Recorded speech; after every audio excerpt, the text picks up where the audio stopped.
Action. Jackson. So he did it. He did it. Well, he had a lot going on in the Super Bowl. Very, yeah, it was hype. It was It Here was. for it. The I halftime was show was lit. I was trying to get my crip walk together, but it turned into a cripple walk, so I had to let that go. It wasn't working out, not at all. Duh. I guess we He get had that me hot to jamming the over here. folks. I'll say it again. I said he had me jamming over here. What? Oh yeah. The top of my body was crip. The body wasn't walking. The bottom wasn't walking. So I was half crip, but I wasn't crip walking. I couldn't finesse that. That's funny. Yes, I had to. Yeah.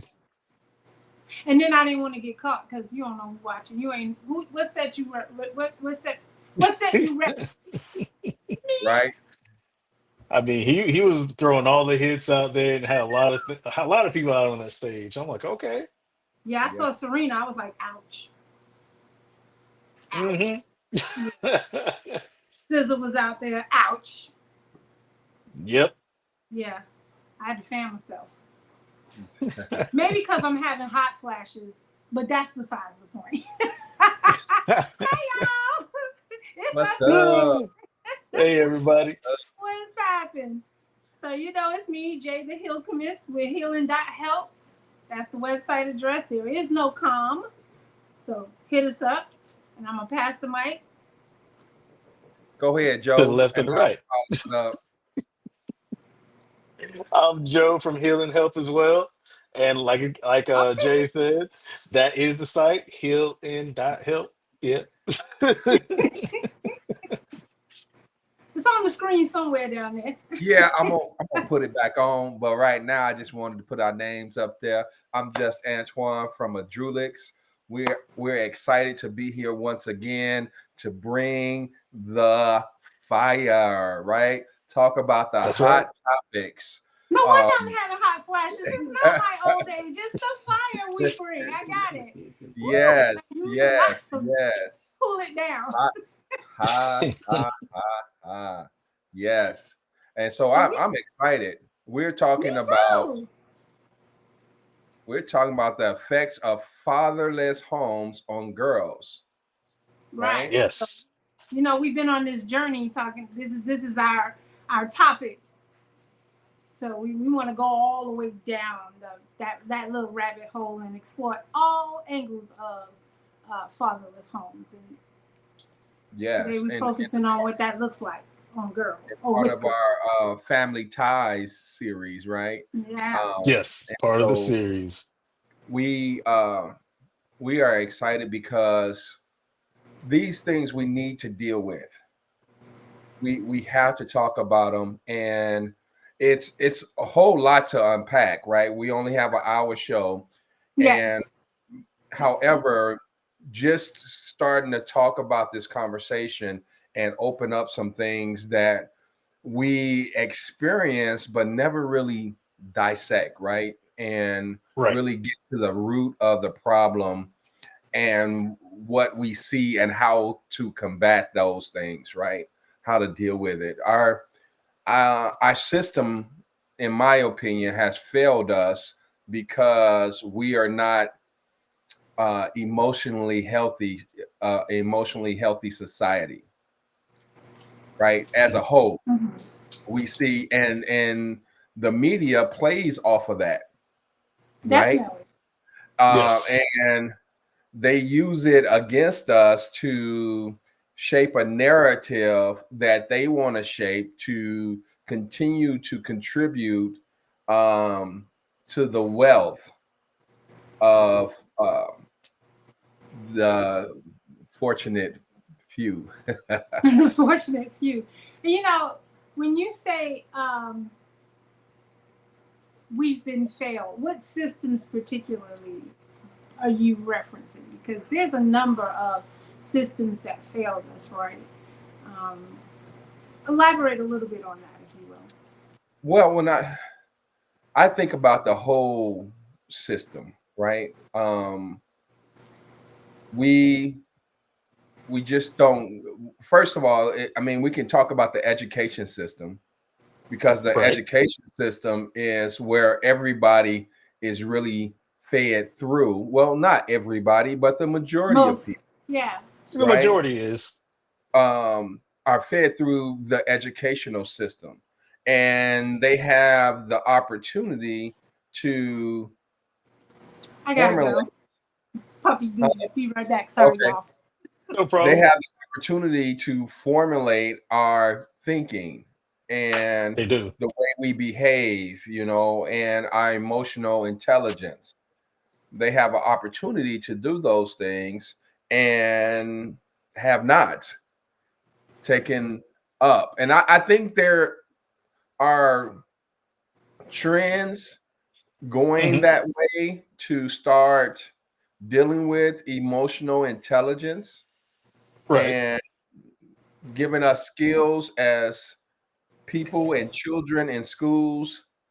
But I think it's slow. They're not in the rush to do it, right? It should be um, a mass push, in my opinion, push for that in our curriculum so that we can be more in control of our emotions as we grow up, so we don't find ourselves feeding into the prison system, Mm. uh, the death rate, all these other things, the Mhm. drugs and alcohol, uh, which some profit. Well, many profit off of these places that we're being fed into because we're not emotionally intact.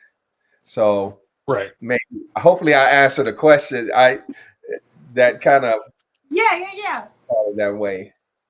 So, one of the things that I kind of want to push is us getting away from relying on the school system to teach certain things, right? And that's intimidating for people because that then requires us to learn things about ourselves. And when I say ourselves, I don't mean the one person, I mean ourselves on a whole, as far as the African American community. Right. It forces us to learn things about ourselves, which means that not we now have to invest in ourselves to be able to invest in our children. With what's going on right now, we don't know what's going to happen with the school system. We really don't. Not that it was the greatest anyway, but I'd rather have some school system than no school system. With the things that are going on, we don't really know where that's going to go. And of course, we've had little things like I remember being in school and you could have the chart and they would show you the happy face and the sad face, and it was just kind of our emotions and how to express them were limited to just those little images, but Right. Yep. your emotions and how to express them is so multifaceted. And I feel like I feel like a lot. I was listening to one of our podcasts, so I'm gonna try to pick some other words. But right now, I feel like it's our responsibility to learn as much about ourselves and why we do things, so that we can break those habits or those parenting trends that we just kind of picked up because that's how we were raised, and now we're Yes. passing that down. We really, and people will say don't harp on slavery or being an enslaved people, but a lot of what we do and how we parent is directly descended from when our ancestors were enslaved, because that's some of the stuff that was passed down. I think about the word master bedroom. I think about having to say sir and ma'am, and that being a sign of respect, which it is, but there was a direct relationship between that and slavery. We had, as a people, to learn how to say, it was expected of us to say yes ma'am, yes sir. And part of the reason it was drilled into our children is because being disrespectful or not doing it could result in the most horrendous results to the child and to the family, Hmm. up to and including being sold off. So it was important to us to, I don't want to say beat it, but to really drill it into our kids. You better say yes, ma'am, yes, sir. And we still do that to this day. It is, I've seen where there is seen as the ultimate sign of disrespect not saying that, and we Yeah, can't I hear you. was. You can't hear me? I Can can you hear hear me you now? now. Yeah, We yeah, can Okay. yeah. hear you now. So, one of the things I had a conversation, instead of saying good morning, I say grand rising most of the time, Yeah. Mhm. because it was historically it was used as a slap in the face, right? Mm. When the slave masters said good morning, knowing that it wasn't a good morning for Good. us, Yeah, right? for who? You, right? Mm. Yeah.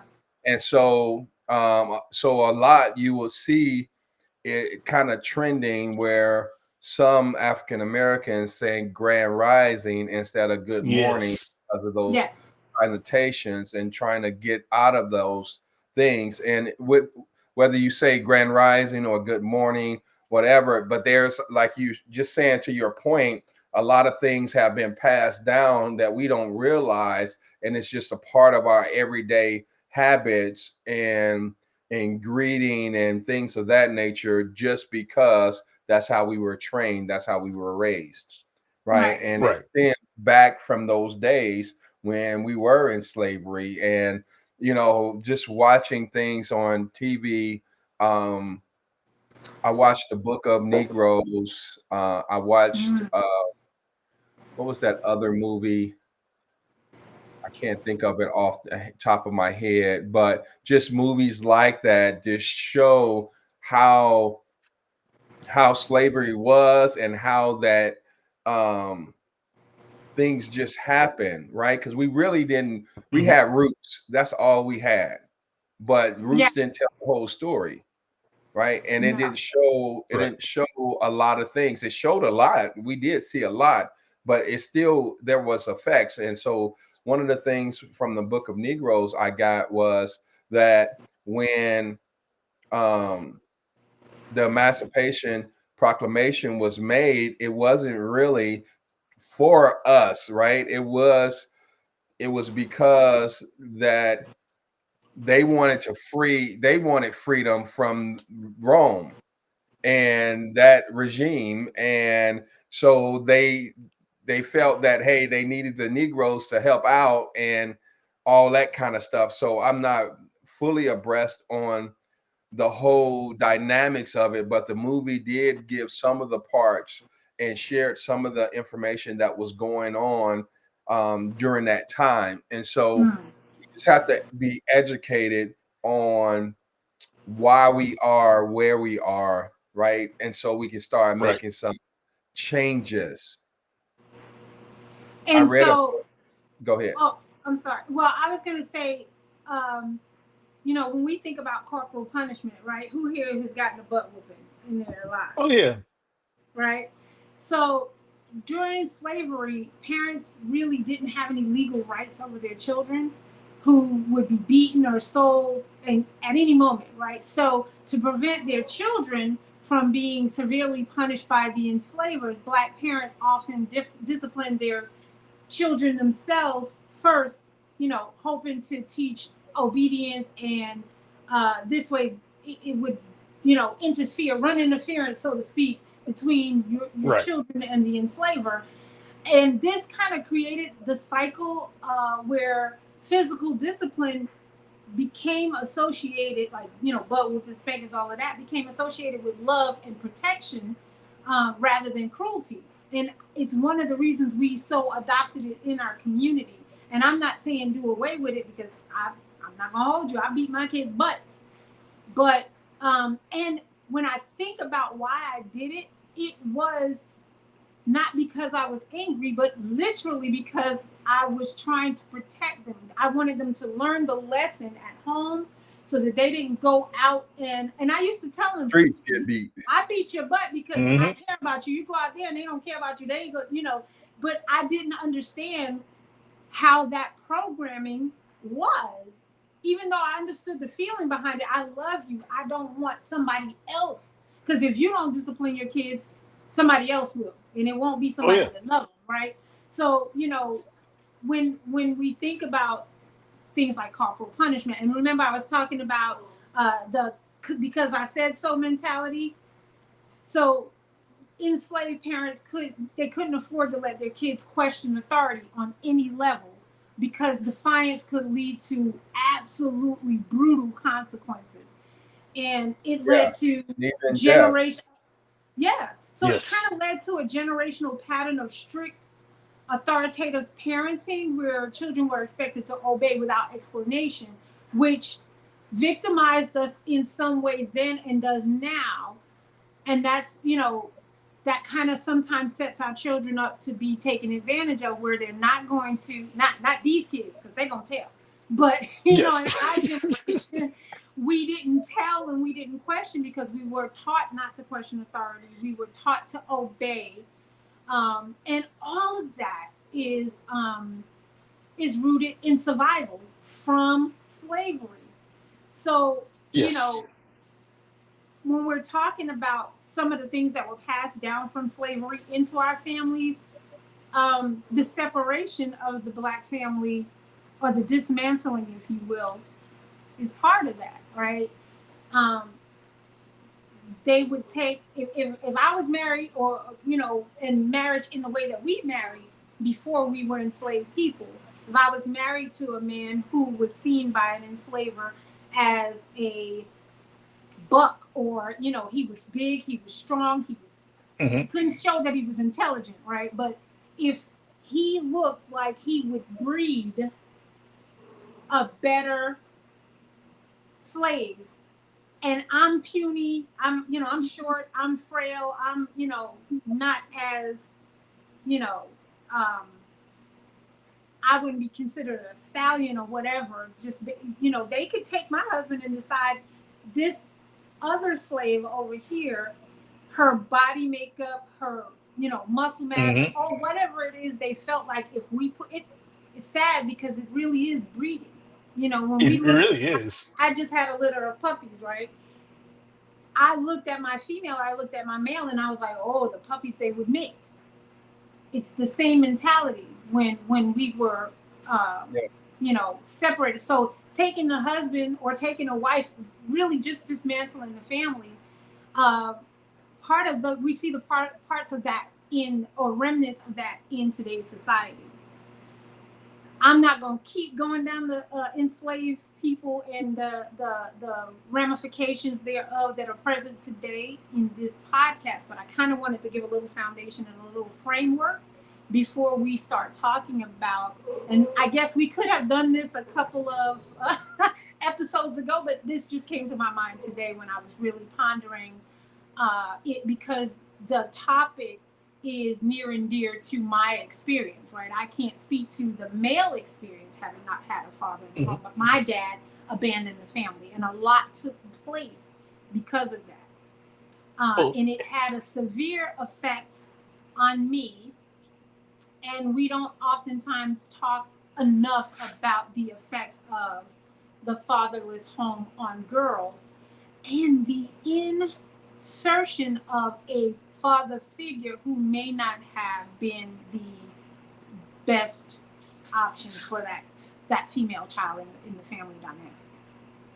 right. And I'm glad you did bring that up about the slavery and the different methods that was used, and also is that was passed down, because it's very important for people to also understand, like, why are we doing this, like, sort of discipline to your kids? Why is it being passed down?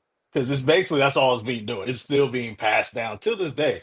Yeah, And it does have ramifications on, well, I could definitely say my generation it did. So, because it's, again, we were told not to question authority, yeah, but that also sets us up for, like you said, to being taken advantage of. yeah, So, not saying, if you get, for instance, hey, you get pulled over by the police officer, you're not supposed to question them, why you're pulling me over, and this, and just go with the flow with things. Because being young at that point in time, you'd be like, yeah, you can't question, don't ask him any questions, don't ask this and that, because it might be something, it might turn to something worse than what it really is. Yeah. As a matter of fact, you should question to find out why are you doing this, because you might actually be doing something illegal. Yeah, That part. and it happens even to this day. And I remember getting pulled over, and it was like midnight. I was in a different town. I was in Louisiana, by the way, and it was midnight, and I was 24 by Hmm. myself in a rental car, and I made the wrong. I was going the wrong way. Well, I was the cop gave me a shortcut because I was coming actually to Atlanta, and I was going down 10, but 10 goes into New Orleans. But if you take 12, you don't have to go into New Orleans. It'll bypass New Orleans, and it's a shorter trip, right, to get to Atlanta. Okay. Hmm. And so the cop helped me out with that. He pulled me over, first of all, for saying that I cut the 3 lanes too fast. And then he said that he told me, hey, go down 12. You don't have to go to New Orleans to go to Atlanta. Then after he finished that, he said, can I search your car? Dang. No. Now, oh, oh, Why? this is a renter car. I just got it today. I don't know what's going on with it. I'm hoping nothing is going on with it. But I was scared. I Right. was scared not to say yes for the ramifications of saying why or no. Yeah. You didn't Yeah, question it. so You questioned it in your head, but to say it out your mouth, if you did at all, there was huge hesitation and a bunch of contemplation, right? yeah, like I'm in a strange place. I don't know anybody. Yes. They could take me and Don't you know, nobody know where I'm at. and it's Yeah. happened, Hmm. right? And it's still happening, Yeah. right? Still happening. And so I complied. This dude, he went and he took out a ratchet set and started taking part uh of the car. He Oh, took the wow. back out, he took the door panels off, and I was like, what the heck? So he was Right? treating you like a suspected trafficker. Yes, drug Yep. trafficking. Yep. That's And crazy. and I got it on For the way back switching as well lanes. For switching lanes too for fast, switching he gave lanes you too fast. the drug trafficker treatment. And on the Yeah. way back too. On the way back, I got stopped again, and they brought the dogs out Goodness. this time. And I was in What? So Texas let me ask you this this: time. he sent you in that direction? No, so when I How? came back from Atlanta, Oh, because I you was coming, okay? I was Hmm. I was coming to visit during Thanksgiving, because I was new to Texas and I had some friends in Atlanta, so I came and visited, and then on my way back, I got stopped again, and they said they couldn't see my license plate because the rental car that I had the license plates in the back window. And so they pulled me out. It's dark again, Wow. and they Goodness. get the dogs out, and they run my information and say that I have a warrant. I was like, no, you better check that again. I don't have a warrant. And yeah, it was just a scary situation. And so, you know, Sometimes they say, "Oh, it's showing you have a warrant just so you can start." It's kind of like when you're lying to somebody because you want them to confess to something. Yes. So they're saying to you, "Oh, wait, it looks like you have a warrant." If you had been like, "Well, I mean, yeah, I didn't show up for court," or "Oh, yeah, I had some traffic," if you had started spearing stuff off, they would have took you to jail. They knew you didn't have no warrants, but they were hoping you didn't know that you didn't have one, or they you knew that you did and they just couldn't find them. That's what they were exactly, hoping. So Hmm. then exactly. when they ran it again, oh, okay, my bad. Something must have been a glitch. Let me tap on the side of the screen. Maybe it'll. Yeah, That's that was crazy. just a scary moment. middle of the night, black male dealing with a whole bunch of police officers Right. that don't look like Yes. In a car um, that's not yours, and you in don't the know car nothing that's about the not mine. person that had it before you. Yes. And we So don't search the rental car. I mean, we do the walk around with the people when we get it, but we ain't Yeah. taking off panels and seeing, oh, did somebody accidentally use this as a drug car and leave the stuff in here, and now I'm on the hook for it?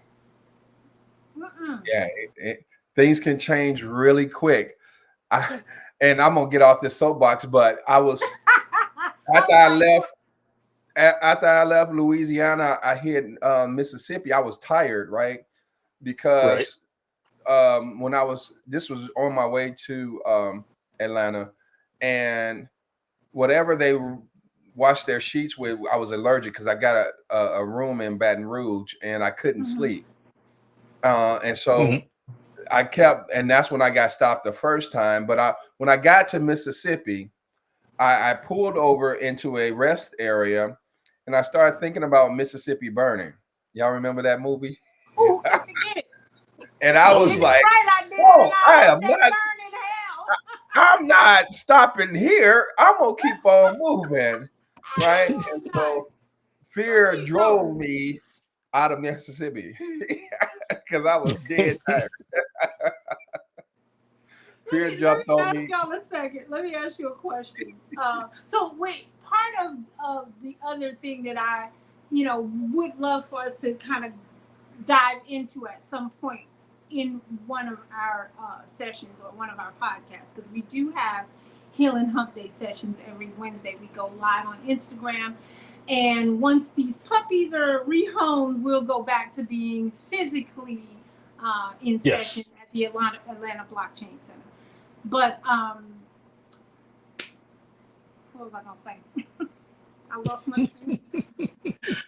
Oh, I was saying that with the things that we kind of passed down with the "because I said so" and no question of authority and things like that. One of the things I kind of want us to unpack, and I really just started my research on cultural narcissism. It sounds ridiculous, but I had been seeing things in our community and had an issue with things in our community that I was seeing that I didn't know what to call until I started doing the research. But I will sometimes see a video online of a parent going ballistic and a child is filming the parent, and the child will become the target of attack. It's so disrespectful that you filming your mama like this, or that you filming your daddy like this. Oh yeah. you know and there are all these assumptions that are made about this child. You probably did this, or you probably did that, and sometimes we just don't look at what we're actually seeing, which is the abuse, or we're watching the narcissistic rage of a parent who I guess what I'm getting at is that we assume that because you have the title of parent that you are in the right, and that is not the case. Sometimes, I'm not going to say most of the time, you see, I had to fight that back. Sometimes it is not the case. And the proof of the children that are walking around with these wounds speaks to the damage that some of us as parents are inadvertently doing, and in some instances consciously doing. So when I'm seeing things like us automatically villainizing a child because there are just certain things that you don't do that to your mama. That's your mama. And I understand the biblical principle of honor thy mother and thy father, but there's an additional part to that scripture. And Hmm. Antoine, you may be able to speak to it better than I can, but paraphrasing, it says basically don't antagonize the child. Am I off with that? No, you're right. You're right. So we totally abandon that. And oftentimes, for the most part, most often when I hear honor thy mother and thy father, I never hear that portion of it. And I'm not even gonna hold y'all brothers, but I also hear that when it says that a woman should obey her husband. We leave out the part about him loving her the way Jesus loved the church and giving himself up for her, but that's a whole nother show. So my point is, if we're gonna stand on business, we got to stand on the whole business. We can't just villainize the child because it's honor thy mother and thy father. Is the parent antagonizing the child? Is the parent abusing the child? So that's part of what I Hmm. want us to get away from in our family dynamics, especially in our community. And, I spoke a little bit about it when we break up with the daddy. Let's not hold the children away from daddy unless he's abusive to the child. That said, the breakdown of the family, dad not being in the picture, sometimes it's not mama that's keeping daddy from the child. Sometimes dad is just that DB, and he Right. don't want a relationship with the kid because he wants a relationship with the mama, and because he can't have that, he's opted out of the life of his children. And what that looks like when one of those children or more is female. And so that's kind of what brings us to the table today to talk.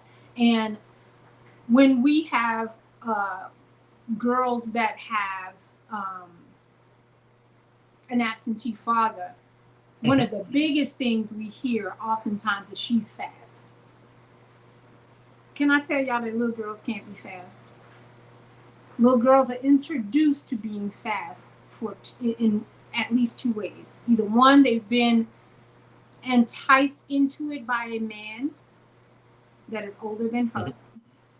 or she is looking for love, the love and attention from a man that she cannot get from her dad, and that is seen as fast.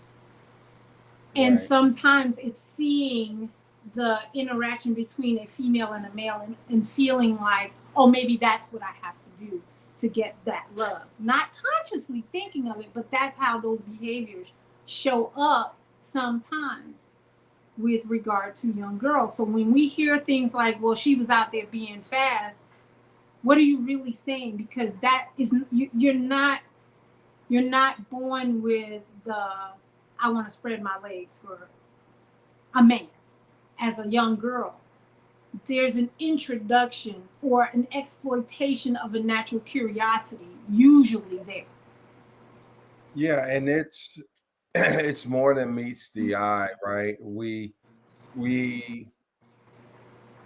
if we don't father the girls, they just don't know, right? Mm-hmm. They are, like you said, yearning for a male figure because it's absentee, right? Right. And Right. Right. that feeling of abandonment also is there. It's like, did I do something wrong? How can I make this up? Is something wrong with me? Why my daddy left? And that's what we hear a lot when we talk to children. They feel that it's their fault that the parent is not there, Yeah. and Hmm. some kids are put in situations where they have to make decisions about their parents being together at a young age. Like, do you want your daddy here? This, that, and the other. Ooh. And that's not a child's place to make that decision. But, Hmm. because of the history, because of probably that parent didn't have the dad in the home, or it was very Hmm. dysfunctional, and things just being passed down from generation to generation, we find ourselves in these situations that we are now. I was talking to a group of brothers, and one of the brothers was not from America, and he was questioning why why the emphasis on blacks. Why do we have to always talk about race? Because if you just deal with people, you shouldn't have to. Race shouldn't be the issue. It's an issue because we make it an issue, right? But I'm like, Mm. you don't know. You being from the outside looking in, it's easier said than done when you know Yes. that you've been raised in a system that it's been all about your race, and the Hmm. zoning and the everything that happened to you, and not everything but a lot of things, um has been about your race, you know, and the class that you're in. And so it's hard Well, to, in contrast to the black family, white children, uh, it's a smaller percentage of white children living in single parent households, and that's statistic. It's this. I think it was the Kids Count Data Center is where I went initially when I was doing my research for tonight. The impact for white young girls is the same as the impact for black young girls, for the most part. But it's just that the percentage of white girls in single parent homes is smaller in contrast to the number of young black women or young black girls that are in single parent households. and then the whole culture, you know, as far as, you know, our rap culture and things like that, and what's promoted. We have a lot, we're very diverse people. We have a lot of talents and skills, but what's Yes. promoted in our media and what's promoted by others that control um the money, What we see, right? that too. They promote what they want to promote, and they esteem what they want to esteem. And they, so if I have a positive message and for my people, that may not be what people want to hear, right? Or what they want to Mm. promote. Not saying that the Yeah. people want to hear it, but it don't want to be promoted, right? And and so that kind of, you know, that's But what we're. we can kind of still go back to the root, right? So one of the reasons that, and here's the thing, everything does not have to be about race. But if we're talking about changing the, we, I'm African American, you all are African American. What we're talking about is dismantling the dysfunction that was due in part to being an enslaved people and what has trickled down to today, present day, from that time. So Yes. saying why does it always have to be about race is basically saying why do you have to make sure that you are taken care of, in my eyes, right? When we go to school, Hmm. if we don't ask for it to be about us, in some instances it never will be. What we learn is what they decide to teach us, and it is white privilege because they just don't have the experience of being black in America. It's just like, and I'm being honest, women, sometimes we have female privilege. Men, sometimes we have male privilege. And I'll use the male Right. privilege as an example. When you leave your house, you too, how often do you go, I hope nobody follows me to my car, kidnaps me, rapes me, whatever, or essays me? I don't think we can say that. We might have to bleep that out. Essay. Yeah. Only. I was But like, yeah. that's not a thought that pops in your head, right? You don't. No. Yeah, I don't know. Maybe y'all think y'all that fine, and y'all like, look, you don't even understand what you're doing. Ah. Somebody might try to get this cookie, but I'm just saying, just in the thought process of you going about your everyday natural day, it's not something that you have to consider. You might have to wonder if somebody's going to try to victimize you, but there is one lane in which that part of being or possibly being victimized does not pop in your head. We think about it every day. We think about it Right. every time we have to walk to a car that in the daytime we park somewhere and now it's a little dark outside and it don't look so safe where that car is. We think about it when we're walking up to our front door, you know. So it is a part of how we must think. And you not having to think about it is male privilege. You see what I mean? So Right. there are things that non people of color or white people don't have to think about because it's never going to happen to you. It just simply won't. And And I'll. that's I'll. why we have to talk about the things that can and do happen to us. It's not always about making it about race. It is about recognizing how, because of our race, there are some things that we are going to encounter that you simply will not if you're not of color. And it doesn't even have to just be black. Asian people, Latino people, if you are a person of color, there are some things that you are probably or more likely to experience than someone who is non who's white, who's not, Yes. And So I'll when we hear say, things like that, it's disheartening, um, because it's kind of like, well, can't we just get over it? We could if we didn't have or run the risk of having these things show up in present day. If we had done the things we did and it solved the problem in its entirety, then we wouldn't have, there would be no need for it. You know? Right. Go ahead, Joe. which I'm is sorry, true. Joe, you were saying. I know you get, but I'll definitely piggyback what Antoine said because basically I do have some international friends I have spoken to, and again, that was the same narrative that we had. We're talking about they didn't understand some of them, not all of them.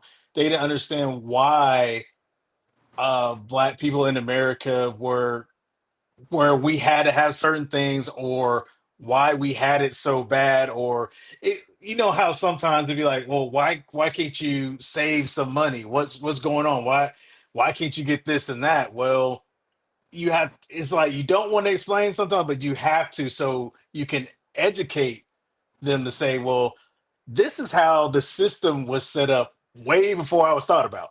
Mm, And it's still in place that we have to deal with that we're working to dismantle, but is like an ongoing battle from there.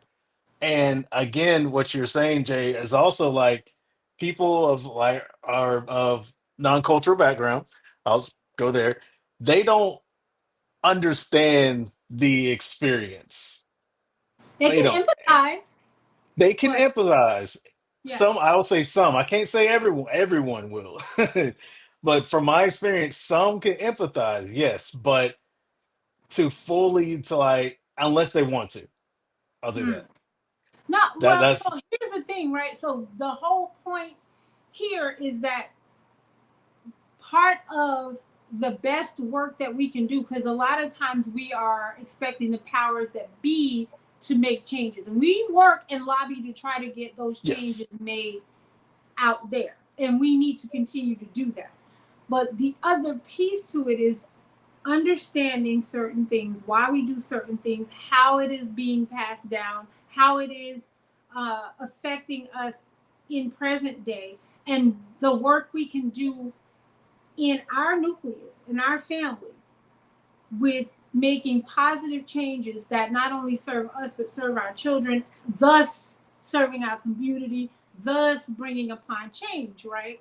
So when we're Mhm. talking about, you know, what or how, I'll even start with the verbiage around seeing less than desired behavior from girls, or seeing behavior like risky behavior or violent behavior, from girls. Some of what, especially when we're talking about fatherless homes, some of what we can do is recognize that what we may be seeing is a result of father not being in the home, or a father figure not being in the home, or a father figure being in the home that is not that child's father, that is not necessarily the most positive. Because what brought me to the whole SA topic is that's one of the avenues under which, and there are people who are blood relatives that will do that also, but that puts your children, not just your female children, your male children too, at Yes. risk of being taken advantage of or abused in that way by somebody who is not the biological father.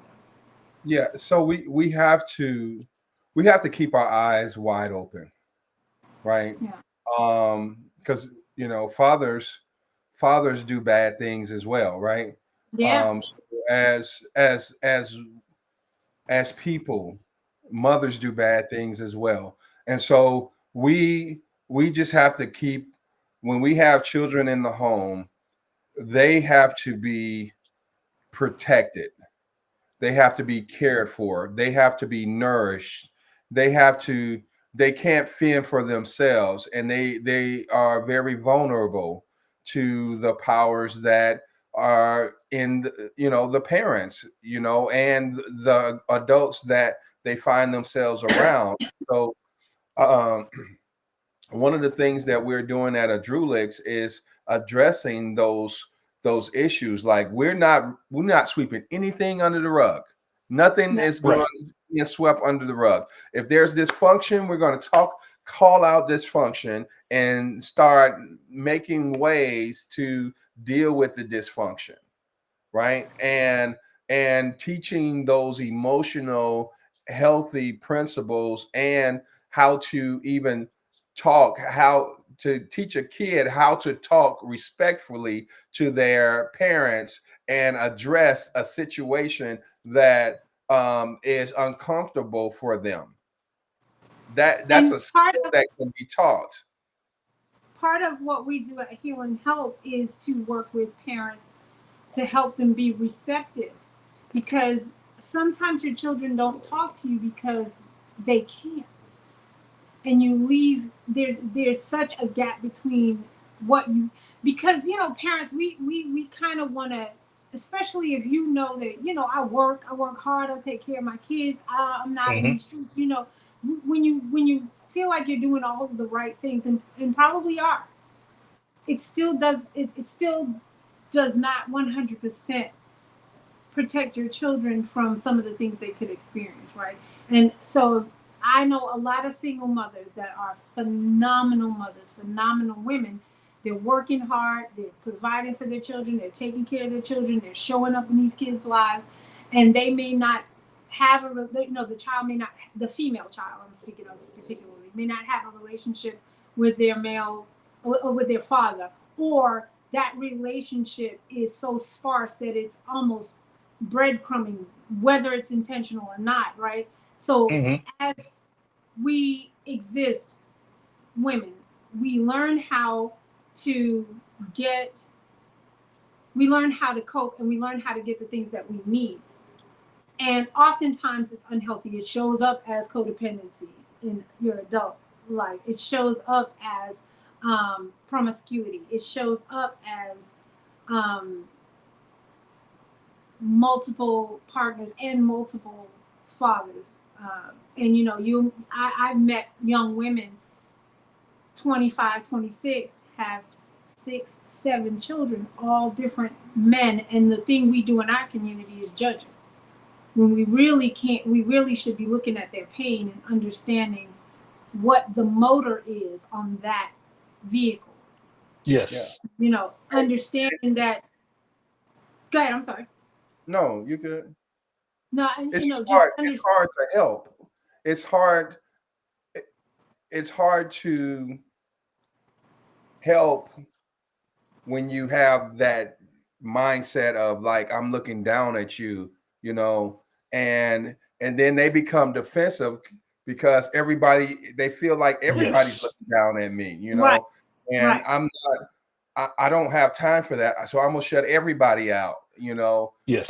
and so we there has to be a systematic approach, and we have to be very intentional, and it has to come from a variety of sources where we meet people where they are, and Yeah. then heal them, because there's a lot of people that say that they're for you, and then they have alternative motives. And yeah, I Hmm. tricked you, and because Right. I knew you were vulnerable, and I wanted to get you into a place where you couldn't defend yourself, or you was less likely to defend yourself.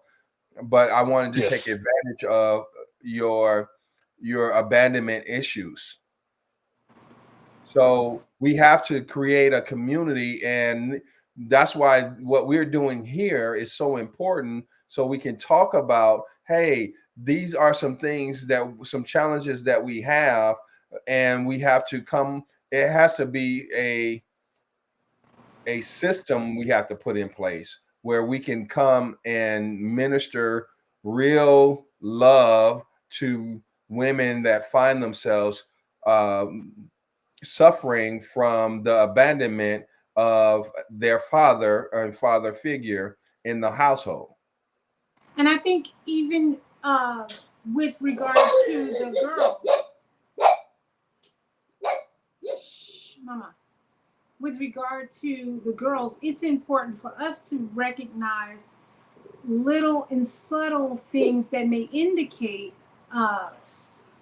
feelings of low self-worth, or Hmm. even in young girls, things like one of the things that I've picked up on, and that I've found that especially with some of the young women and even young preteens and teens, I'm talking 11, 12, 14, one of the things they tend to do is apologize for things that they apologize for everything. Oh, I'm sorry. And it's what it speaks to is they carry around a lot of guilt. They don't see their own self-worth. They are in the way. So just understanding some of the things that we could see in the girls, just picking up on those subtle things, like, I don't Hmm. my hair is so ugly, or um no, the boys don't like me at school, or none of the boys think I'm pretty. And unfortunately, a lot of times what we jump on is, what the hell you want them boys looking at you for anyway? You shouldn't even be focused on them boys. You should have your face in the books, which is true. But what is that child communicating underneath that statement? Right. What are we saying? So now what we've done is, you've not directed the child to focus on the books. How many of y'all focused on books?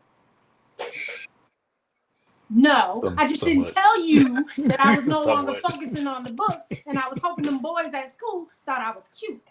So then what happens is, we exhibit behaviors that help us feel validated, even though it's not real validation that the boys are interested in us. Well, can I tell you what it feels like the first time a boy pays attention to you and you think you're ugly, or you think that nobody pays attention to you? Right, right. So you get And that feeling. Go ahead. I'm sorry. let me pick it back on that, because before you keep on going, because you're making some valid points. Um, Oh yes. but when the parent says that you should be in the books, you just broke down the communication. Now I Oh don't have no. Yes. I I'm not gonna talk to you anymore about this, because I know you're gonna say the same old thing, that I Right. shouldn't be worried about this. I need to be worried about the books. And now I'm not communicating how I Them feel books about ain't telling the me way I'm you are pretty. getting like that. Right? Right. And not only that, Exactly. the other girls in the class, you hear people talking, you hear the boys talking, so and so is so cute. She's so pretty. Her hair always looks so nice. And you don't only hear the boys saying it, you hear the girls. But you never hear that conversation about yourself. Your mind is not going to go away from that. Your mind is not going to leave that. And, I'm a parent, and I wanted to make sure that the door for communication and really understanding what my children were experiencing, thinking, and feeling, I wanted to keep that door open, which means that I had to be willing to hear things come out of their mouth that I didn't want to Hmm. hear. We have had conversations. Can I tell you that inside, my bones were crushing slowly. On the outside, I was like, oh, okay, well, tell me more about that. And why do you think that is? And why do you feel that way? So you had to be Why very is such a intentional. profound question? Yes. You had to Just be Yes. very intentional. kids, if you tell a kid something, you ever been with a kid and the kid asks you a question? I mean, you tell a kid something and they go, but why? And then you Oh answer yeah. that question and they go, but why?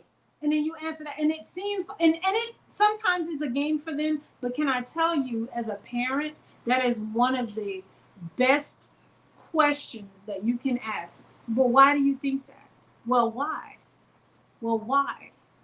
And even when your child says something that makes you want to go, now, don't say that yet.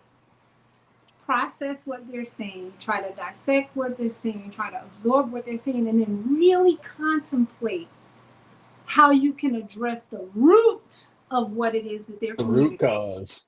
Yes. Put a pin in it. If you don't know the answer, put a pin in it and say, hey, we're going to talk about that later. But right now, let's address your homework or whatever this is, that, and the other. Because mama don't or dad don't have the answer, right? And I need to figure that out. And that's Yeah, let's think being about that. transparent. Yeah, I need to think about that. That's a very good question. And I hadn't thought about it. Give me time to think about that.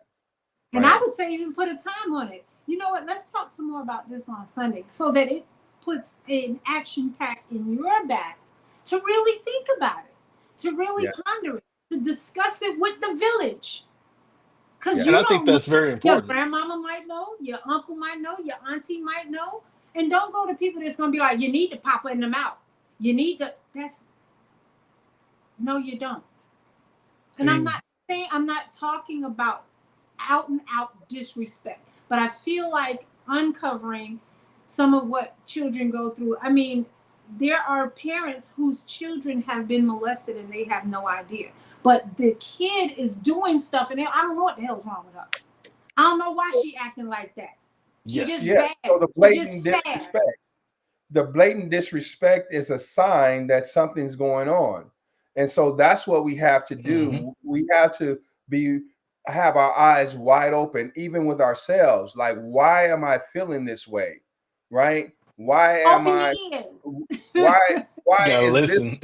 why why is this story, why did I formulate this story in my head based on this action that I saw? Okay. It Yeah. made me feel this way because I then what first it generated a thought, right? And that thought generated a feeling because I told myself a story. And why did I use that story? Because it could have been something else. Until we get down to the root of how we think, how we feel, how we behave, we'll never know. We can't change what we don't understand and what we don't know. And And we won't so know what we don't know until we're willing to be open to learn and to hear and to yes, process. That's the yes, biggest thing right there. You have to be willing and open to listen and learn and hear and figure out because too many people out here don't want to. No. We love scary. willful ignorance. It is scary, We and It love is. willful. it's a lot But of work. sometimes it's not. Sometimes it is just you can't get blood from a stone, right? You can only give what you got. So what I am hoping that we can do is to help you to think beyond what you know. The more you know, the more you can do. If you know, Oh, Yeah, something happened there. if I Yep. could, Okay, there you go. am I frozen? Can you hear me? Hello, hello, we hello. can hear you. You're frozen, but I guess yeah, not. we can hear you. You're frozen though, but we can hear you. Uh, Just keep going talking since we okay, can I hear guess. you. Okay. Oh, so Well, I don't think she could hear us. That oh, was okay. it. Yeah. So it's so important, Joe, that we start. Don't shut our children down, right? If they haven't Yes. behavior, let's find out why. What is the cause of this behavior? They're doing things because of something. Maybe it's something that I did, right? And maybe it's something that I said that caused them to go there, and so that time, Hmm. that's scary in itself, right? Like, hey, I'm Yeah. the blame of why my child is behaving the way that they're behaving because of Right. something that I did. And we don't want to hear that. We want to be the perfect parent, right? But Exactly. we got to throw that out the water because and and realize, no, I need to talk to my child because I need them to be healthy because they're going to be taken advantage of. And if I don't start this process with them, then how are they going to heal? It's not just going to happen Hmm. by osmosis, right? There has to be some You're right. intentionality. And that's also why I believe that it's good to, well, it's something that needs to be in the community because as you said before, Jay said before, what has really like failed us as in a society and community. And that part is where the parent connecting with the child, actually listening and wanting to understand, because we're so in like again, don't do that, don't talk back. Why and what did you do? It's just more of the accusing instead of say of what happened, instead of being like, well, so what you do? I know you had to do something, because that was the narrative back then. It was like it's always the accusing before like, oh, you really didn't do nothing, but I already done accused you and made you feel some type of way. So now we don't, and that part was the thing I'll say again, accusing the child of something by saying, what did you do? I know you did something, and not going back and cleaning that up and fixing it and saying, oh, hey, I know I accused you of doing something. I was wrong. Let's move forward. Just have them not say, you know what I'm trying to say. I can't really get the Yes. words out. No, I get what you're saying. You're Yeah. spot on. You're spot on. You're basically, number one, you're demonstrating to your child how to take accountability. That's number one. Yes. You're demonstrating to your child that nobody's perfect. Yes, I am the parent. And yes, you can trust me, but I'm human and I sometimes make mistakes. And when I do, I can own it. And when you do that, you need to own it. So there's some things that you can really impart into your children by you being vulnerable. Yes. And I And feel that hasn't been, well, that has really not been the case, because we see it in today's society that is just trending, just being passed down. So yeah, that's where the one of the big things need to be made is like, even this, don't always come with the accusing, like what did you do? That's one thing I have a problem with. Even as adults, we were like, so what you do? Like, well, I didn't do nothing. I was the victim. Like I was the victim. What do you mean, what did I do? I was and just doing my normal day-to-day thing. I hate to this day being accused of something that I did not do. I absolutely loathe it. If you think I did it, ask me. If you don't believe that I'm telling you the truth, then get your receipts and then go, here, I know you're lying. But don't accuse me like off rip. Don't accuse me of doing something, because most often than not, I'm not doing what you're accusing me of. And you're Right. accusing me of that. And I try not to do that also, right? Even though, and don't give, women, we good for that. My intuition is telling me, right? And I have talked to couples, and the woman will feel like, no, you don't even understand. When he be telling me he's going to blah, blah, blah, my intuition is telling, like, my gut don't lie. And I am one of those people that believes my gut don't lie. But it doesn't mean that your gut has told you the full story.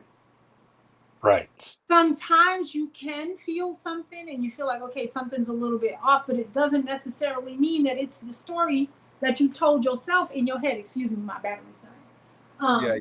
Yeah. So what I try to do is when I start, and not honey, especially when it came to them children, them little boys used to be like, Mommy, we going to so-and-so's house to spend the night. Is that right? Have you spoke to their parents? Yeah, the parents said they mom and them said we can come over there. Okay. So when did y'all have this conversation with the parents? Instead of me saying y'all probably not going over there, you're probably gonna go do blah. I'm not doing all that. Right. I'm not doing all that. Even if my gut is telling me, so you Yeah. say you're going over there, and in my head I'm like, it's probably gonna be some little girls over there, but I'm not gonna say that to you. Well, Like, you're also modeling to them that, hey, Mama gonna ask you some questions, so you need to come with your thoughts fully thought out on what you're doing, because she gonna ask you, she gonna ask you a set of questions, and you need to know the answers, right? And Yes. that teaches them to process deeper. Like, hey, no, they're not just gonna my mama ain't gonna just shut me down. She gonna follow up with a series of questions, and I need to have these answers. So if I'm gonna lie, I need to be very good at my lie, and I need to you need to cover be a all. pro. Yeah, I need to be skilled. Let me ask y'all something. As black men, when a black woman asks y'all a question, what that mean? Most of the time, Oof. She probably know the answer already, or she Oh, thinks she yeah. knows. she True. likely knows the answer. Oftentimes, she just want to see if you're gonna tell her the truth. Tread Not all lightly. the time, not all the time, but oftentimes. And that starts from childhood. Y'all learned that from your mamas when y'all was little. Mama asks you a question, mama probably already knows the answer. And sometimes you're willing to roll the dice to see if she really knows, but sometimes you understand rolling that dice. If you crap out, whoa, Yeah, right? that's Oh, the problem. That was the thing. Whoa! So choose your words carefully. But how much? I think we over the hour yeah, we mark, or over we time. right at the hour mark. So I was thinking that we could kind of give some action items, and some takeaways. With some of the things that we can do as parents to try to open up dialogue, to try to just keep, kind of beam in a little bit more. Um, and we don't have to harp on what we've done and where it came from. I just wanted to lay a little foundation, but in ways that we can build better relationships with our children, help our children to trust us, but also understand how the breakdown between myself and my ex-partner, husband, or whatever affects my daughter, and what and being extremely selective and aware and cautious and patient when inviting another man into your life with having children, right? And Hallelujah. understanding what behaviors, some of the things you might be seeing and what they could possibly mean, but as opposed to guessing what they mean, open dialogue, open support, create a safe space, allow your children to express themselves, and be willing to hear things that may break your heart or may be hard for you to hear in an effort to heal and or protect your children. So, acknowledge and validate their experiences, encourage Hmm. open conversations about feelings of abandonment, self-worth, and identity. And can I just say this? Because a lot of times us women, as the because I'm not even gonna hold you from my older two, I get happy Father's Day and happy Mother's Day. I don't demand it, but when you have had to be both parents for that child simply because the dad was not there, hearing that your child does not feel worthy, feels abandoned, is struggling in some area, we sometimes take it as a slight or feel like we failed that child in some way. You cannot Hmm. be an end all be all. We as humans need a collective of influx of information and direction and demonstration, and you can't do it all. So hearing or encouraging conversations about feeling abandoned, feeling unworthy, feeling unimportant, feeling unattractive, that is not a slight on how hard and how well you've done as a single parent. And I'm not even going to just talk to women, because I have a son who's a single dad of two girls. He is a total fish out of water, but he got that thing and he's Right. doing Yeah, it. So good. yeah, and I would like to add, because those are some very great points that you were giving for them to deal with their children, right? And they need to apply those things, but get help for yourself as well, Yeah. right? Start Mhm. evaluating who you are as a person, and what's preventing you from really, making that connection with your child, because sometimes you don't want to be vulnerable. You don't want to dig up those old bones in your closet, and Mhm. skeletons in your closet. So you just shut it down. You You do all preaching. stuff to Yep. avoid really having that conversation with your child, because you got some stuff that's going to uncover in your life, and so just, Unhealed trauma. oh man, we got a work to do. But if we don't start, this is a great start, I believe, talking about it, right? And then Yes. giving suggestions, and then it's a process, and you're going to walk through the process. And sometimes I've adopted this term, practice. I'm practicing, I'm practicing being aware of who I am, what I'm feeling, how I'm thinking, how I'm behaving. I'm And practicing. how I am and what people's experience of me is. That is one of the things that, Hmm. and not in a people pleaser sort of way, because I need to be okay with some of the experience that people have of me, but there are things that I may need to modify.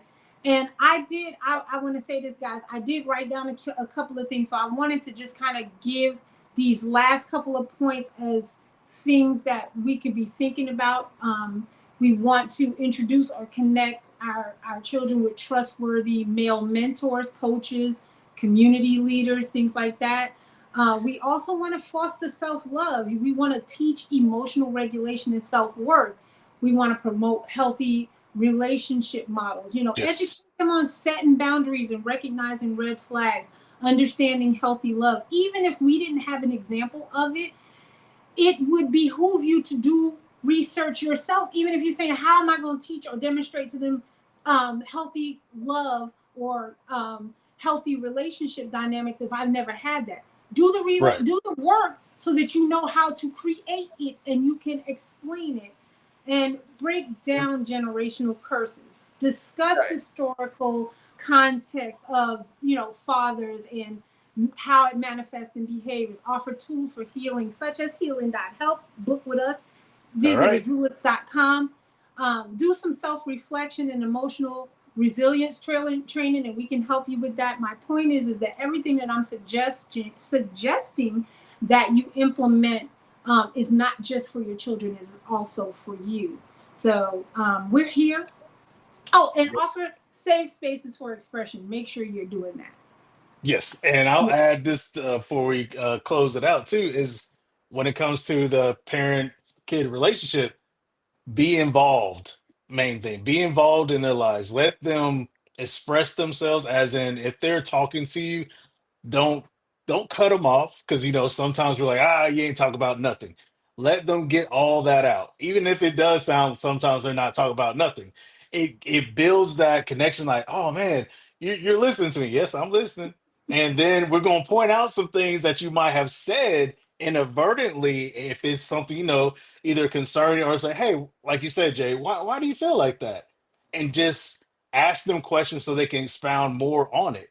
But that's the main thing. You got to be involved. Listen is the biggest thing, and just have that open space for them to be themselves, to freely communicate with you, instead of feeling like, oh, I can't talk to mom or dad because something.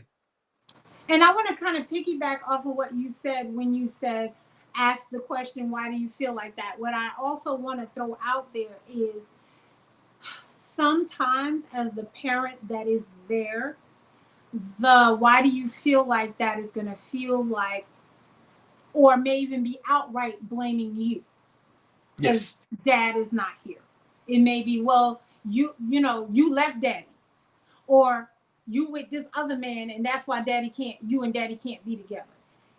It may be an outright blame placed on you from that child. You just understand that we're going to lash out at the people that are the closest to us. We don't know, in Hmm. some instances, to hold daddy accountable. But if you can say, or instead of going, I don't know who you talking to. You think you know, but you don't know. They don't know. You're right. They think they know and they don't. It's an opportunity for you to say, you know what? It sounds to me like you're really hurt, and I understand just by what I'm hearing. It sounds like you miss your dad, right? Or you feel like the reason that you can't see your dad is because of me. Especially when you're in a situation where that absent parent has abandoned the family. You really don't Yes. have communication with them. You can't even tap into them for them to say, hey, your baby's hurting and she really needs to talk to you, and she really needs you to show up, call her something when that person is gone. And there's really nothing you can do about the situation in the way that that child is looking at it. What you can say is, this is not your fault. I'm not angry with you, and I know that you're angry, and I understand that you feel like your anger is with me because dad is not here. But I can't explain everything, depending on age, about what happened. But I want to 100% let you know that I am not keeping you from your dad. And that's not an opportunity to throw him. He the one that didn't die. Yes, that's We're not not the talking opportunity to about do that. him. We're not. That is not going to create a safe space in that child. What you're doing is diverting the attention, or you're passing the buck. You're not taking any accountability. And yes, as a leader, you have to take accountability for the team. And that was your team member at some point. So you have to say to that child, you know, I understand that you're hurting and I'm so sorry about that. I absolutely love you. I absolutely adore you. Sometimes some of the things that I'm doing is in an effort to protect you, but I want you to understand that I'm not keeping your dad from you. I would never do anything to intentionally hurt you. And hopefully at some point you can understand where I'm coming from. But we'll keep talking about this so that you can understand where I'm coming from and I can understand where you're coming from and how you feel. You may get the question, well, since you're not keeping me from him, then why isn't he here? And it's okay to say, you know what, I wish I really had the answer to that, or I really don't know. Mm-hmm. I wish he was here for you too. That builds an alliance. When you tell somebody that you Yes, wish the same thing for them that they want, that's huge. It it is. So is. um, I'm not gonna go too far. We can maybe do a part two if we need to, because I want to talk about teaching, you know, helping them develop life skills and independence, like teaching financial literacy and, you know, emotional self-sufficiency, which is a whole thing. Encourage them to set personal goals and have an accountability partner yourself, where you can go and vent those frustrations, because a lot of times we vent to our children the frustration we have about their raggedy other parent. So, you Mm-hmm. know, and we also want to normalize therapy and mental health support. We are here for you. Yes. I'm going to put the the link to the 24/7 AI support from Heal and Help. We cannot see what you talk about to the AI, but I can tell you, you will get some profound answers, some support, and some actionable steps. So if you're in the heated conversation, you can step in the closet with your phone and go Heal and Help. Why is this child doing X? What do I do? And it'll tell you what to do. You can even talk to it and it'll talk to you. So we'll put that in the description. I'm going to shut it up and I'm going to pass the mic to just Antoine and Joe to roll from here forward for this particular episode. Uh, well, I just want to say yes, we are here for you, and our goal is to create a community so that this is a ongoing conversation. There are ongoing resources that you can do to assist you in parenting, and assist you at dealing with your own stuff as well.